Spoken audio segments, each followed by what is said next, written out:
The Case of the Vengeful Snake by Eugene Mathena. A few years ago, my dog Samson and I were returning from a trip to Maine, where we had spent a few days antique shopping. After loading up the car, we began our journey back to Virginia. We had a fun time on the road. Samson enjoyed sticking his head out the window, his tongue hanging out as he caught the wind and bugs. We cruised through winding roads, and along the way, I had a few encounters that felt almost surreal. Once, we saw a deer slowly stepping into the road, her movements heavy with a sadness I couldn't quite explain. I slowed down to almost a stop, allowing her to cross safely. I couldn't help but speak to her.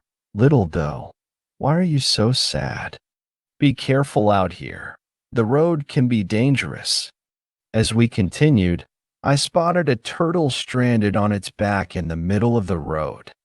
I stopped the car, picked it up, and gently set it down on the roadside in the direction it seemed to have been heading.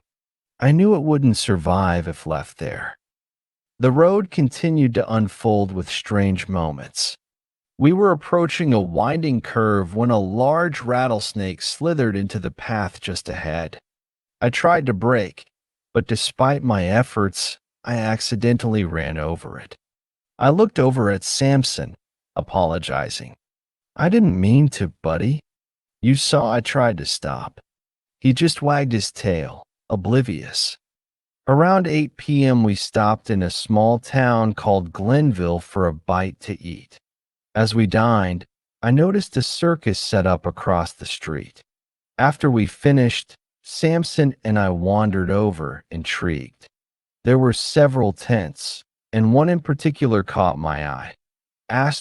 See a woman dance with a snake. The entry was only $2, so I figured we'd check it out. Samson seemed interested too. Inside, we waited for the show to begin, and an attractive woman stood nearby, her perfume filling the air. I thought, wow, this was worth the $2 ticket just to enjoy the fragrance. The show started soon after, and the woman began dancing with a large snake. The creature wrapped itself around her, and she would uncoil it with an almost hypnotic grace. As the performance progressed, things took a strange turn. She opened her mouth wide and, to my horror, began feeding the snake into her throat, using a stick to push it further. At that moment, I turned to look at the woman beside me, but instead of her face, I saw a tomato. Startled, she spoke in a strange, almost otherworldly voice. "Would you believe me if I told you my last name is Campbell?" I dropped to my knees, muttering to myself that something was terribly wrong. I looked up and saw a man with the body of a pretzel standing near me. At that, I grabbed Samson's leash and whispered, "We need to get out of here." We bolted toward the exit, but when we stepped outside, the moon was unnaturally large, its tongue stretching down, lapping up the oceans. The moon glared at us, its expression darkening with anger. Without warning, it flicked us into space with its massive tongue. We soared through space, passing comets and a chariot of fire driven by no one. Eventually, we landed in what appeared to be a courtroom. A small cricket hopped forward and explained we had broken the laws of magic. Samson, now calm and collected, had his feet propped up on the courtroom table, reading a newspaper. I turned to him in disbelief. "Samson, what is happening?" A large hog, the courtroom bailiff, ordered me to sit down. "The Honorable Judge T.H. Omies will now preside," he grunted. The judge, a badger, finally emerged and announced that we were being sued by the snake I had accidentally run over. The snake slithered to the front of the room, representing itself, and accused us of deliberately violating the magical code. I stood up to protest, but the bailiff hit me with his nightstick to silence me. In the midst of this chaos, Samson stood up.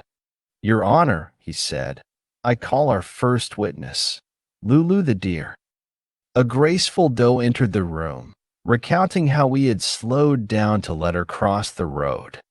She also shared a heartbreaking story of how the snake had killed her fawn, driven by a cruel instinct to attack the defenseless creature.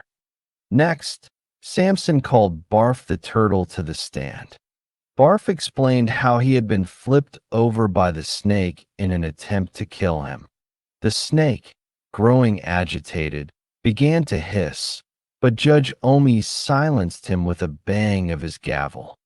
After hearing the testimony, Judge Omis turned to the snake. "Is there anything else you would like to add?" The snake stayed silent. The judge called for a recess and mentioned that it was lunchtime. Samson and I had won the case, and the snake was swiftly escorted out of the courtroom. We were transported back home, and I woke up in my bed to Samson panting in my face. I groaned, "Buddy, I just had the wildest dream." Samson looked at me, his tail wagging. I glanced at him and added, "Boy, you better not have cigar breath," to which Samson coughed slightly, making me chuckle. We both went outside, ready to enjoy the beautiful day ahead. The end.